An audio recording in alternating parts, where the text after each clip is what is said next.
বাংলাদেশের একজন ডিসি যার নাম সারোয়ার, এই সারোয়ার আলম বাংলাদেশের মাজার, শাহজালালের মাজার এবং শাহপরানের মাজারে হাত দিয়েছেন কি কারণে বুঝতে হবে।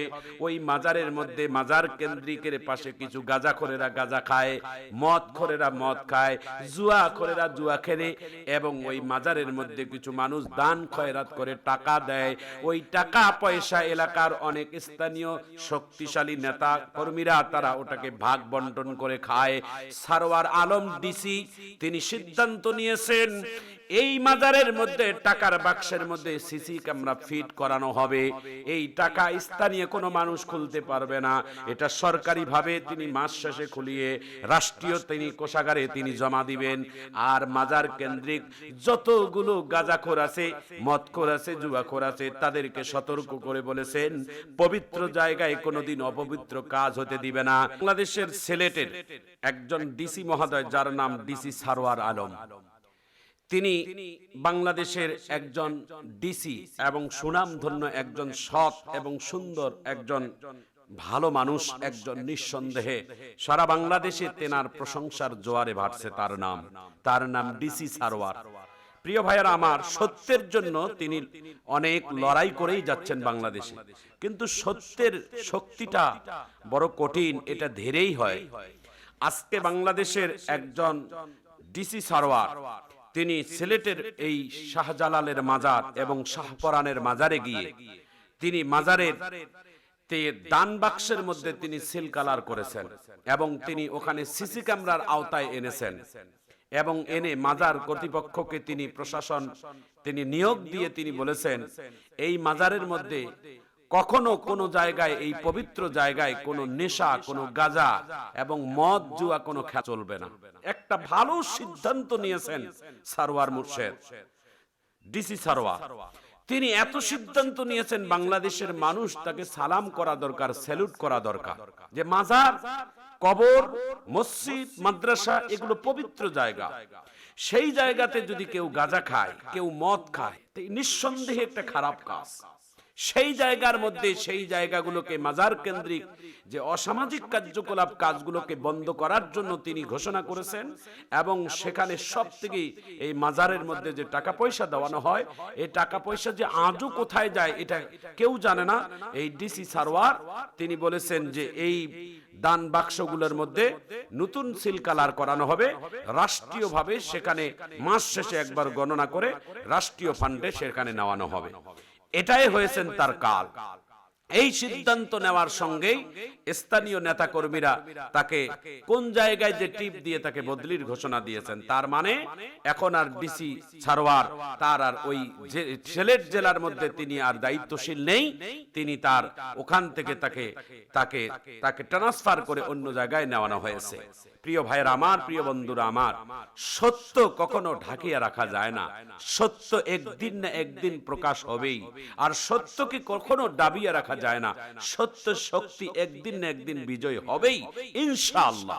আল্লাহ তাআলার কোরআনের ব্যাখ্যা, সত্য কখনো দাবিয়ে রাখা যায় না। আমি ডিসি সারোয়ারকে বলবো, আপনি কখনো কোনো মানুষের কাছে, কখনো কোনো দিন আপনি অসত্যের কাছে মাথা নত করেননি, আজও করবেন না। আল্লাহ তাআলা হয়তো আপনাকে, সিলেটবাসীরা আপনাকে চিনতে পারে নাই। সিলেটের এমন একজন সুযোগ্য ডিসিকে যারা হারালো, ওরা একদিন না একদিন ভাববে, চিন্তা করবে যে আমরা কেন হারাইলাম। প্রিয় ভাইয়েরা আমার, প্রিয় বন্ধুরা আমার, মাজারের মধ্যে মানুষ গাঁজা খাবে, মাজারের মধ্যে মানুষ যায়া সেখানে দোয়া না করে মানুষ জুয়া খেলবে, মাজারের মধ্যে মদ খাবে, এটা কি মুসলমান ইসলামের মধ্যে একটা সৌন্দর্য পড়ে? মসজিদ পবিত্র জায়গা, আল্লাহ মাদ্রাসা পবিত্র জায়গা, মাজার, কবর এগুলো পবিত্র জায়গা। আমরা আরবের পবিত্র প্রত্যেকটা কবরের মধ্যে দেখেছি, আরবের সবথেকে বড় দুটি কবরস্থান, একটি হলো জান্নাতুল মুআল্লা আর একটি হলো জান্নাতুল বাকি। সেখানে পবিত্র, সেখানে একটি মানুষ সেখানে কোনোদিন দাঁড়িয়ে একটা সিগারেট ধরতে পারবে না, সেখানকার পুলিশ নিরাপত্তা। মাজার, কবর এগুলো পবিত্র জায়গা, সেগুলোতে মানুষ অপবিত্র বানিয়েছেন। আসলে মাজার অর্থাৎ যে শাহজালালের সিলেটের মাটিতে যিনি ঘুমিয়ে আছেন হযরত শাহজালাল, শাহজালাল তো একজন আল্লাহর ওলি, শাহ পরাণ একজন আল্লাহর ওলি, শাহ মাখদুম একজন আল্লাহর ওলি, তাদের তো কোনো অপরাধ নেই। আসলে অপরাধ তো আমাদের, অপরাধ তো আমাদের, আমরা সেখানে গিয়ে নাপাকি কাজগুলো করি। আল্লাহর ওলিদের তো কোনো অপরাধ নাই। কোন আল্লাহর ওলি কোনদিন ওসিয়ত করেন নাই যে আমি মারা যাওয়ার পরে তোমরা এরকম একটা আমার জন্য একটা মাজার বানাবে। কোন আল্লাহর ওলিরা বলেননি। আমি এই কথাটা মাঝে মাঝে বক্তৃতায় বলে থাকি, বিভিন্ন জায়গায় বলে থাকি যে পৃথিবীতে যদি শ্রেষ্ঠ মাজার হতো, শ্রেষ্ঠ কবর যদি হতো, তাহলে আল্লাহর নবীর কবরটাই হতেন পৃথিবীর সবথেকে শ্রেষ্ঠ মাজার। অর্থাৎ কবরের মধ্যে যদি টাকা দেওয়ার বিধান থাকতো, তাহলে পৃথিবীর সবথেকে শ্রেষ্ঠ টাকা সম্পদ পড়তো আল্লাহর নবীর মাজারে। কিন্তু আল্লাহ রসুলের কবরের মধ্যে একটা টাকা দেন তো দেখি যাইয়া, ওখানে যাইয়া আপনি গাঁজা খান তো দেখি যাইয়া, ওখানে গিয়ে আপনি সেজদা করেন তো যাইয়া দেখেন তো। তাহলে আল্লাহর নবী হচ্ছেন পৃথিবীর সবথেকে শ্রেষ্ঠ মহামানব। আল্লাহর নবীর উম্মতেরা হচ্ছেন শাহজালাল, শাহ মখদুম, পৃথিবীর সমস্ত ওলিয়া উলিয়ারা। তো আল্লাহর রসুলের মাজারে, আল্লাহর রসুলের কবরে যদি এরকম সেজদা দেওয়া যদি যাওয়া যাবে না, যদি সেখানে যদি গাঁজা না খাওয়া যায়, সেখানে যদি গাঁজা না খাওয়া যায়, সেখানে যদি শিরকি কাজ না করা যায়, তাহলে বাংলাদেশের এই সমস্ত মাজারগুলোতে কেন আপনারা শিরকের কাজ করবেন? কেন শিরকের কাজ করবেন? এগুলো বেদাত, এগুলো গুনাহ, এগুলো সম্পূর্ণ হারাম। মানুষ ইন্তেকালের পরে আর কারো সেখানে কিছুই থাকে না দিবার মতো। মানুষের ইন্তেকালের পরে সবাই হয়ে যায় গরিব, সবার হয়ে যায় গরিব, সেখানে সবাই অসহায় হয়ে যায়। এই জন্য প্রিয় ভাইয়েরা আমার, চাইতে হলে একজনের কাছেই চান, তিনি হলেন আমার আল্লাহ। সেখানে গিয়ে সেজদা করে আল্লাহর কাছে চান, দুনিয়াতে আর কারো কাছে চাওয়া যাবে না, আল্লাহর কাছেই সেজদারত অবস্থায় চান। চাওয়ার মতো চাইলে খোদা কেমনে দিবে না, আল্লাহ তোমায় ডাকতে জানি না। চাওয়ার মতো চাইলে খোদা কেমনে দিবে না, আল্লাহ তোমায় ডাকতে জানি না। এক ডেকেছেন মুসা নবী, এক ডেকেছেন মুসা নবী, তার ডাকে সাড়া দিয়েছেন আল্লাহ। চাওয়ার মতো চাইলে খোদা কেমনে দিবে না, খোদা তোমায় ডাকতে জানি না। প্রিয় ভাইয়েরা আমার, প্রিয় বন্ধুরা আমার, দুনিয়ার কোন মানুষকে কিছুই দিতে পারে না। সব মানুষ আল্লাহর কাছে ভিখারি। আমরা হচ্ছি সবাই ভিক্ষুক, আর আল্লাহ হচ্ছেন আমাদের মহাজন। বাদশা হারুনুর রশিদ একজন পৃথিবীর শক্তিশালী বাদশা, তার কাছে একজন মিসকিন সাহায্য চাওয়ার জন্য গেছে। ওগো বাদশা হারুনুর রশিদ, আপনার দরবার থেকে কেউ কোনোদিন খালি হাতে যায় না। আমি ক্ষুধার্ত, আমি গরিব, আমি এসেছি আপনার কাছে হাত বাড়িয়ে দিতে, কিছু সাহায্য করুন।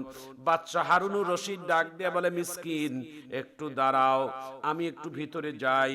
বাদশা হারুনুর রশিদ ভিতরের মধ্যে যায় নামাজ বিছাইয়া 2 রাকাত নামাজ পড়ে আল্লাহ তাআলার কাছে সাহায্য নিয়ে বাদশা হারুনুর রশিদ ওই মিসকিনকে বিদায় করেছে। মিসকিন ডাক দিয়ে বলে, ও বাদশা, আমি হলাম একজন মিসকিন, আমি হচ্ছেন একজন ভিখারি, আমি তোমার কাছে হাত পাতাইলাম, তুমি আমাকে না দিয়ে তুমি আরেকজনের কাছে হাত পাতিয়া তুমি কি যেন নিয়ে আমাকে দিলা, তুমি একটু বলো তুমি কার কাছে তুমি চাইলা? বাদশা হারুনুর রশিদ মুস্কি হাসি দিয়ে বলে, তুমি যেমন ভিখারির মতো হাত বাড়িয়েছো, আমিও তেমন আরেকজনের কাছে ভিখারি, আমার মহাজন আমার আল্লাহ, আমি তার কাছে নিয়ে তোমাকে দিলাম। ওই মিসকিন ডাক দিয়া বলে, আজ তাহলে আমি প্রতিজ্ঞা করলাম আর কোনোদিন দুনিয়ার কোন রাজা বাদশা কোন মানুষের কাছে হাত বাড়াবো না, আমিও আল্লাহর কাছে ভিখারি হয়ে হাত বাড়াবো, আল্লাহ আমাকে দিবেন। বাদশা তার মাথায় হাত বুলিয়ে দিয়ে বলে, না না, তোমার সিদ্ধান্তটাই সঠিক। দুনিয়ার কোন মানুষ রাজা বাদশায় তোমার মনের চাহিদা পূরণ করতে পারবে না, তোমার মনের চাহিদা পূরণ করবে তুমি শুধুমাত্র একজন আল্লাহ। সেই আল্লাহর কাছে চাও, দুনিয়ার কোন মানুষের কাছে চাইও না। দুনিয়ার মানুষ কেউ কোনো কিছু দিতে পারে না, দুনিয়ার কোন মানুষ কেন মানুষের ক্ষতি করতে পারে না, দুনিয়ার কোনো কিছুই করতে পারে না। একজন আল্লাহ, তিনি তার বান্দার সমস্ত চাহিদা পূরণ করে দিতে পারে। এই জন্য প্রিয় ভাইরা আমার, প্রিয় বন্ধুরা আমার, বাংলাদেশের যারা মাজার আছে এই সমস্ত মাজারগুলোকে আমরা মুসলমান হিসেবে শ্রদ্ধা করব, একজন আল্লাহর ওলি হিসেবে সম্মান করব। সেটা কিভাবে? কবরের পাশে দাঁড়িয়ে সূরাতুল ফাতিহা, সূরাতুল ইখলাস, সূরাতুত তাকাসুর, সূরাতুল ইয়াসিন অথবা দরুদ শরীফ, কবরের সামনে দাঁড়িয়ে কবরকে লক্ষ্য করে সালাম, আসসালামু আলাইকুম ইয়া আহলাল কুবুর, এইভাবে দোয়া কালাম পরে কিছু দোয়া কালাম বকশিশ করে দেওয়া। কিন্তু কবরের মধ্যে মোমবাতি দেওয়া, আগরবাতি দেওয়া, সেজদা করা, এটা মুসলমান হিসেবে আমাদের সম্পূর্ণ হারাম। এটা শিরকি কাজ। এই শিরক থেকে আমাদের বাংলাদেশের এই অবুঝ মুসলমানদেরকে আল্লাহ আপনি হেফাজত করুন, জোরে বলেন আমিন। সিলেটের জেলার একজন ডিসি যার নাম সারওয়ার, এই সারওয়ার একজন ডিসি সারওয়ার, তিনি বাংলাদেশের একজন খ্যাতিমান একজন ডিসি। তিনি একজন কঠোরপন্থী, একজন হকপন্থী একজন ডিসি, অর্থাৎ সত্যের জন্য তিনি লড়াই করে। ভাইরা আমার, বন্ধুরা আমার, বাংলাদেশের সত্যের পতাকা নিয়ে বেড়াটা তাদের জন্য বড় কঠিন। যারা মিথ্যার আশ্রয় নেয়, যারা অন্যায় করে তাদের জন্যই সহজ হয়, যারা দালালি করে, যারা চাটুকারি করে তাদের জন্যই সহজ হয়, যারা ন্যায়ের পথে চলে তাদের জন্য কঠিন হয়ে যায়। ভাইরা আমার, বন্ধুরা আমার, বাংলাদেশের একজন ডিসি যার নাম সারওয়ার, এই সারওয়ার আলম বাংলাদেশের মাজার, শাহজালালের মাজার এবং শাহপরানের মাজারে হাত দিয়েছে। হাত দিয়েছেন কি কারণে বুঝতে হবে। ওই মাজারের মধ্যে, মাজার কেন্দ্রিকের পাশে কিছু গাঁজাখোরেরা গাঁজা খায়, মদখোরেরা মদ খায়, জুয়াখোরেরা জুয়া খেলে, এবং ওই মাজারের মধ্যে কিছু মানুষ দান খয়রাত করে টাকা দেয়। ওই টাকা পয়সা এলাকার অনেক স্থানীয় শক্তিশালী নেতা কর্মীরা তারা ওটাকে ভাগ বন্টন করে খায়। সারওয়ার আলম ডিসি তিনি সিদ্ধান্ত নিয়েছেন এই মাজারের মধ্যে, টাকার বাক্সের মধ্যে সিসি ক্যামেরা ফিট করানো হবে।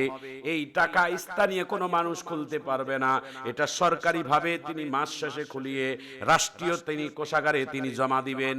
আর মাজার কেন্দ্রিক যতগুলো গাঁজাখোর আছে, মদখোর আছে, জুয়াখোর আছে, তাদেরকে সতর্ক করে বলেছেন পবিত্র জায়গায় কোনোদিন অপবিত্র কাজ হতে দিবে না। এটাই হয়েছেন সারওয়ার আলমের কাল। এই ভালো সিদ্ধান্তের কারণে তিনি ওই সিলেট জেলা থেকে বদলি হয়ে অন্য জায়গায় তাকে ট্রান্সফার করেছেন।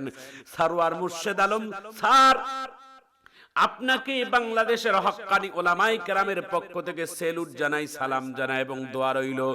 ভীতি বাংলাদেশের যেই জায়গায় থাকেন, আল্লাহ হকের পথে যেন আপনাকে থাকার তৌফিক দান করে। মনে রাখবেন, যারা সত্যের পথে চলে তাদের দুনিয়াতে অল্প কিছু বাধা, অল্প কিছু মুসিবত আল্লাহ দিতে পারে, তবে এই মুসিবত সারা জীবন মানুষের থাকে না। এই মুসিবত একদিন না একদিন কেটে যাবে, সেই দিন তার সম্মান আর মাকাম আল্লাহ তাআলা বাড়িয়ে দিবে।